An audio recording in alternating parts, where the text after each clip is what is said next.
Hello everybody and welcome back to another Marvel Crisis Protocol reveal breakdown, and this one's a little bit different. We're not revealing new things, but rather some changes to things. Kind of came out of the blue here. I don't think we were really expecting anything until either Adepticon or the release of Gladiator, but we have some kind of very few but very impactful balance changes made to a handful of things today, and I'm really excited to break these down and talk about them. So yeah, I think we're gonna go ahead and get right into it here. Now, I will kind of forewarn, I've seen some discussion about this, but I haven't actually read through these changes myself yet, so I'm not 100% sure what I'm expecting here, and I'm really excited to kind of see how things have been changed, and a little worried because we're starting out with my boy Thanos, and you guys know I love Thanos. We've done an entire series of Thanos battle reports here, so little scared going into this one, but let's see what they've changed on Mr. Thanos here. So, Thanos the Mad Titan.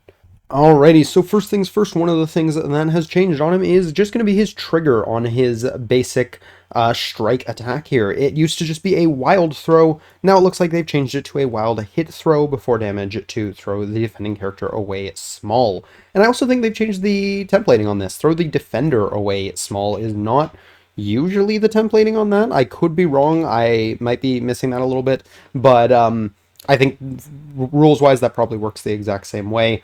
And yeah, I mean, that's definitely a nerf to it. I don't think it's the biggest deal in the world, especially if you are running in like reality and stuff like that. The odds aren't crazy amount lower, I don't think, but that definitely is a nerf, unfortunately, for Mr. Thanos here. Looking at his spender, it doesn't look like anything is, or a pseudo spender, whatever you want to call it. It doesn't look like that's changed at all. Again, they've used the different wording here. Maybe I'm just going crazy. Maybe that is the normal wording, but it feels weird to me. The next thing we're going to look at is leadership here. So his leadership is one of the things that I know has changed. When an enemy non-grunt character is KO'd, this character's controlling player scores 1 VP. I actually think non-grunt is new to that. I could be wrong. That could have been from the last balance pass, but that is a thing. But the important thing, the really big thing that they changed here is, additionally, this character may use the active or reactive superpowers of Infinity Gems without paying the power cost. That used to just be a superpower on his card. Now it is only a part of his leadership. They're really trying to encourage not splashing Thanos and bringing him in his own affiliation. Interestingly enough, this is actually a change to this that I've been suggesting for a long time for a lot of the people who have been complaining about Thanos as a splash. I think this is the right way to go about that. I would have liked it if they'd also done it as a way of buffing the affiliation, which a lot of the times could kind of use a slight nudge, and especially after Take could really use a slight nudge, and made it so it was an affiliation-wide leadership. I think that would have been really interesting. So now, you know, suddenly you're encouraged to splash characters that have stones in Black Order and stuff like that, outside of the ones that already do. But unfortunately, that's not the way they chose to go. It still only affects Thanos himself.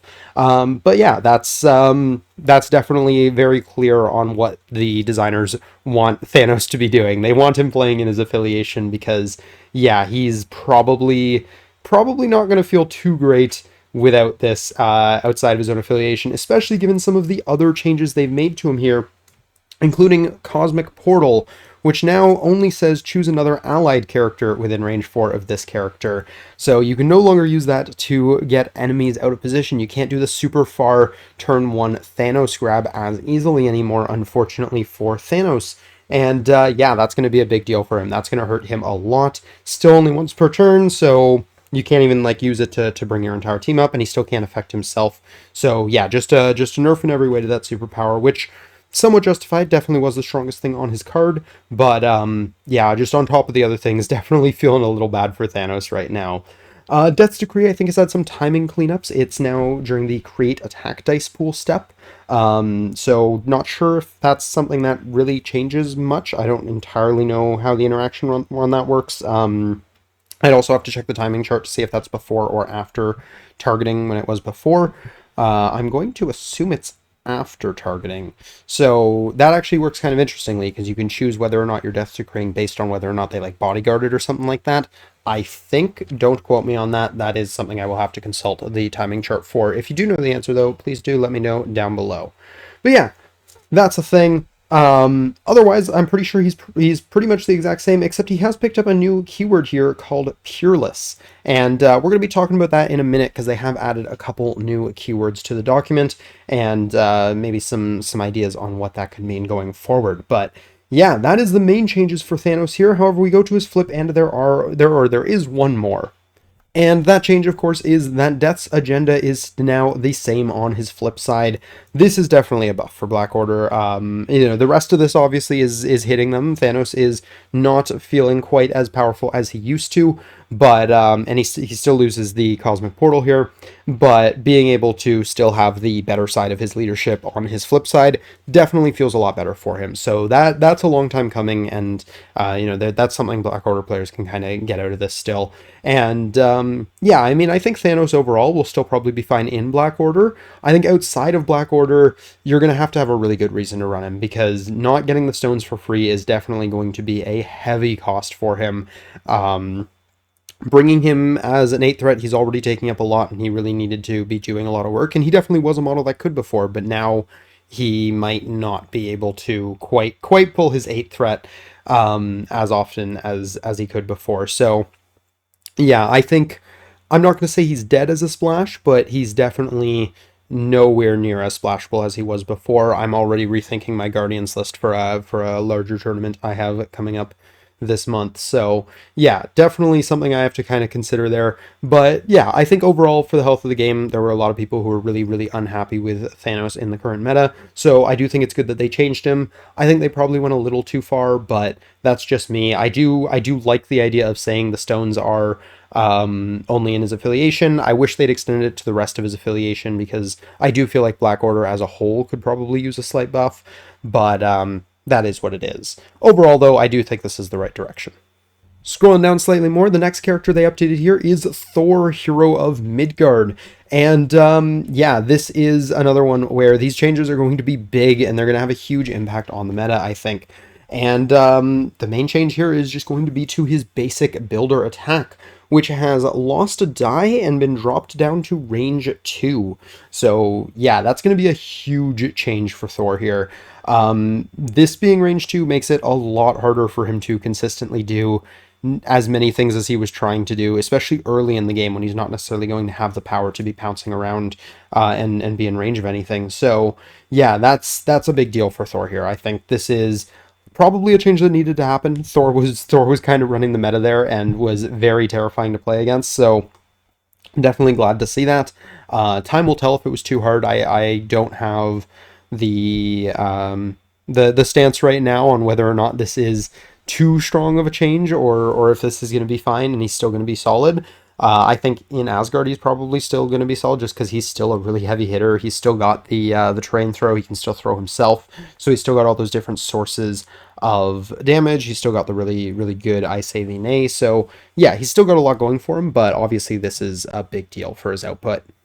Another thing worth mentioning on top of that is that Have At Thee, his throw of himself, is now up to 4 power, which is definitely going to be a big deal. I mean, that's his primary mobility, and on top of that, with his builders having 1 less die and being a shorter range, he's not going to be making them as often, so he's definitely going to be feeling a little bit more power hungry than he was before, and honestly, he was already a pretty power hungry model, so yeah, this is definitely going to be a huge change for Thor. Again, time will tell if it's too much, but I do think something needed to happen here, and yeah, we'll see if this was the right thing. I definitely think it is a meaningful change. Even if he still ends up being really, really good in running the table, I think he'll feel a lot more manageable having only range 2 and range 3 attacks, and having to spend that much power for his pounce it's gonna make him feel a lot more manageable to play against. So yeah, we'll see. It might have been too much, but it was definitely deserved. Next, we also have a couple tactics cards that have been updated. The first one is the Infinity Gem Reality, and this has had a slight change. It is now a reactive superpower to use the Reality Gem. It's going to cost you 1 power, and after the character rolls attack, defense, or dodge dice, which I believe is also changed. I believe it used to be pretty much anything. Before the resolve critical step, you can use this superpower. So it's got a specific timing window now, which is also relevant because before, if you like re-rolled into a skull, you could choose to treat that skull as a crit. You just were past the point where you could add an extra die for it. That won't fly anymore. Now it uses the same timing as something like Domino or Malekith does. So yeah, that definitely brings it more in line with other abilities like it. It is also a pretty huge nerf to the gem itself. It costing a power is in itself going to be a nerf, but then the timing also just is that kind of little bit extra. Black Order is not having an amazing day. Corvus is going to feel this a lot, I think. Thanos, obviously, if people are still trying to splash him, is definitely going to be feeling this as well because he has to pay for it now. That's not going to be ideal for him. Yeah, overall, this is not great for Black Order, and I don't know if this one was really necessary with the nerf to Thanos. I think if you weren't nerfing Thanos, then I could see nerfing the gems that he's commonly brought with being kind of the solution. But I think because they chose to nerf Thanos, this feels a little unnecessary, unless maybe there's a character coming out soon that they wanted to give the reality gem to and they felt it would be too strong. Not 100% sure, but yeah, this feels a little bit too much in my opinion. So let me know what you guys think. If you guys disagree, if you guys think this was necessary. I do think cleaning up the timing doesn't hurt. I don't think that's that big of a nerf to the ability itself, and making it consistent is a lot easier, especially on newer players. But I think you could have made it zero cost, and it probably would have been fine. Lastly, they have made a change to Emma's leadership. So this has been, spoiler alert, taken off the restricted list.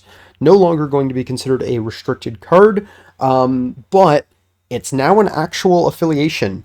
Everything else is the exact same. Emma is still the leader, and it still does the exact same thing it did before, but you need to actually be affiliated to play this card, which means they have an affiliation list now, and I'm actually very excited to break that down and talk about that because that's huge. And I mean, that's something I've kind of been saying for day one. I actually quite like the idea of having affiliations where you can bring whatever you want. I think it works really well for some characters. Like I think Dracula is a fantastic example of that. I think that's really, really cool. But with Emma, it never really made that much sense. I mean, the club has a roster of members that have been a member of the club, and they easily could have done that. So I feel like maybe they were just waiting until they had a big enough roster so it didn't feel too bad, or maybe they were just kind of like, okay, we've done too many of these, so now we can turn one of them into a proper affiliation. But it's a proper affiliation now, so I think we should go ahead and take a look at that affiliation list here, which has added a bunch of characters. Let's see, 1, 2, 3, 4, 5, 6, 7, 8, 9, 10, 11 new characters in the affiliation. Emma Frost topping it off to 12. So, who is a member of the club here? We have Angel, Archangel, Cassandra Nova, Emma, of course, Magneto, Mr. Sinister, Mystique, Omega Red, Psylocke, Shadow King, Storm, and Sunspot. And, yeah, I think this is really exciting. This immediately makes the affiliation more interesting to me. I think in its current state, it was just kind of always one of those things that's good, but not necessarily interesting or fun. And this makes it a lot more interesting. Whether or not it's fun and whether or not it's good is going to be an entirely different question now. But yeah, I think it's really, really neat. And I'm glad to see they kind of went this direction with it, because this is definitely one where from day one I was having fun speculating about who was going to be in this affiliation. So yeah, I'm glad to see they've actually taken that direction for it. As far as who they did choose to include in the affiliation, they definitely didn't give it an all-star roster, but I think it's going to be interesting at least, because obviously leadership itself is still very, very good, and a lot of these characters can still benefit a lot from it, even if they weren't necessarily being brought under it before. Obviously, I think Psylocke is probably just the best model on this list. Just as a standalone model, I think Psylocke hits harder than most of the models on this list and is harder to take down than most of the models on this list. So Psylocke probably takes like the first place in most rosters here. But then from there, you do have a couple models that kind of play to these kind of play style that Emma was playing to before. Similarly, like Omega Red, with like he's got the pull. He's a bulky model, so he can kind of just walk around, sit on points, heal up. And, you know, gaining the extra power will also really help him have that pull online more consistently. So I think he feels pretty solid there, actually. The rest of them I'm not as sure about. I'm curious to see what people end up doing with it. I mean, obviously, you know, what model doesn't appreciate extra power, other than the, like, 3 characters that don't have superpowers. But in terms of the things that, like, Emma was building lists around before, I'm not sure if she got as many of those things as she would have wanted, but of course that's what Splash is for, because you can still splash into the affiliation, so that's definitely something worth acknowledging as well. Moving on from that, though, the next change is actually in the core rulebook, where they have added three new keywords to the core rulebook here. The first one, I'm going to start at the bottom here, is going to be stealth. Characters must be within range 3 of this character to target it with attacks. Well, we've had stealth for a long time. Stealth has been just a superpower on cards that's been on so many characters. So seeing it as a keyword, honestly, is just a nice kind of quality of life thing. It's going to free up a little bit of space on the card for abilities with actual text. And yeah, we see enough characters with stealth that I think just making it a keyword makes a lot of sense. So yeah, 100% down with that. The next one here is reserve, and as far as we know, we don't have a character with the reserve keyword yet, because the only characters that they have modified immediately are the ones that we've already talked about here. So reserve says this character cannot be included in rosters, is never deployed at the start of the game, and cannot be put into play by effects that do not specifically name this character. This is interesting. I'm not 100% sure what this is going to be used for yet. There were some theories about potentially how they differentiate which transform model it's supposed to be. My theory for this is with Phoenix and Dark Phoenix coming soon, we could kind of see reserve start to come in there with like, hey, Dark Phoenix cannot start the game on the board. You have to earn that sort of idea. So something like that could be kind of interesting. Curious to see how they use that. But yeah, I think that's mostly just going to end up being a cleanup thing that is kind of just going to mean the same thing that Transform did before, where you just kind of have to know which side you're supposed to start with on Transform characters. Whereas now it's just going to be a little bit more explicit, I think is kind of the idea here. Or I think most Transform characters still tell you which side they're supposed to be on, but like having a keyword for it will be nice. So we'll have a keyword for it now. And the last one here, they gave to Mr. Thanos, and that is Pureless. This character cannot be part of the same squad as another character with the Pureless superpower. And I really, really like this as a concept. I think one of the things people kind of complained about in the past with being able to splash characters like Thanos is that it doesn't make sense necessarily for Thanos to be working with a specific set of other individuals, because Thanos wouldn't want to be kind of challenged for authority with those other models. So having this kind of, here are characters who are too arrogant, too almighty to be willing to work with other characters that are equally arrogant and almighty, that just kind of works for me. Right now it's only on Thanos, but I could definitely see this being applied to a ton of different characters. I could see this being applied to Magneto. I could see this being applied to Apocalypse. Doctor Doom obviously is something that, a lot of us have been saying we want for a long time in this game. So if we ever see him, he definitely needs this keyword.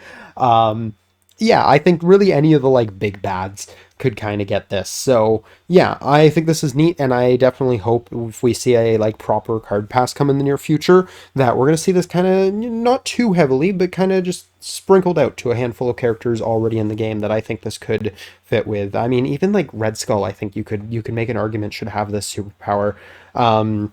Or at least maybe some of the versions of him. So yeah, like there's a handful of characters I can think of that are like, they make sense to have this ability. You should give them that. And yeah, I think it's cool. I think it's something that is very flavorful and can potentially help with balance and stuff as well. Almost acting like a restricted slot for a character. Almost that's a stretch, but you guys know what I'm trying to say there. And with that out of the way, we have one more change we got to discuss here, and that is changes to the banned and restricted list. So, as previously mentioned, Emma's leadership has been taken off of the restricted list, is back to being fully legal because it's proper affiliation now, so there's no reason for it to be restricted. Yay, cool. But the other change that we know about is that Brothers in Arms, which was on the restricted list, has now been banned. And that's definitely going to be a big deal. I don't know necessarily how many people were still bringing it with it on the restricted list, but between the nerf to Thor himself and the just straight up removal of this card, that definitely is something that the kind of terrifying Asgard list that was running the meta for a little bit is very much a thing in the past right now. That doesn't mean Asgard's necessarily bad now, but it definitely is going to kind of tone down the strategy that was being used before, and I'm actually really excited about that because I do want to see some of those other characters from that box get a little bit more love and attention. And yeah, I'm for the most part all right with that. I think it was probably overkill. You probably didn't need to do that. Honestly, you might have been able to take it off the restricted list with Thor being nerfed, because like only being a range 2 attack makes Brothers in Arms a lot more easy to kind of play around. I don't know. I think it was probably fine, but I'm also not too upset about it being gone. So definitely let me know what you guys think, though. But that is going to do it for all of these changes. Some mostly really small changes that I think are going to have a huge impact on the current state of the game, on the current meta. And I'm really excited to see how things are going to kind of shake out in the next couple months. It's definitely an interesting period for MCP. It's a good time to be kind of in the competitive scene, getting to see all of these changes happening and seeing how they're going to be affecting tournament tables and things like that. Super interested to see where kind of Thanos is going to come down. I'm definitely leaning towards they probably hit him a little too hard, which is definitely sad because you guys know I love playing my Thanos, but I do understand that that's something that a lot of people felt really needed to happen, and that is what it is. But that is my thoughts on the breakdown here. Definitely let me know what you guys think. If you guys think they went too light, too hard on any of these characters, very curious to hear what the community in general is kind of feeling about this stuff. But that's going to do it for me. So until next time, have a great day, everybody. Peace.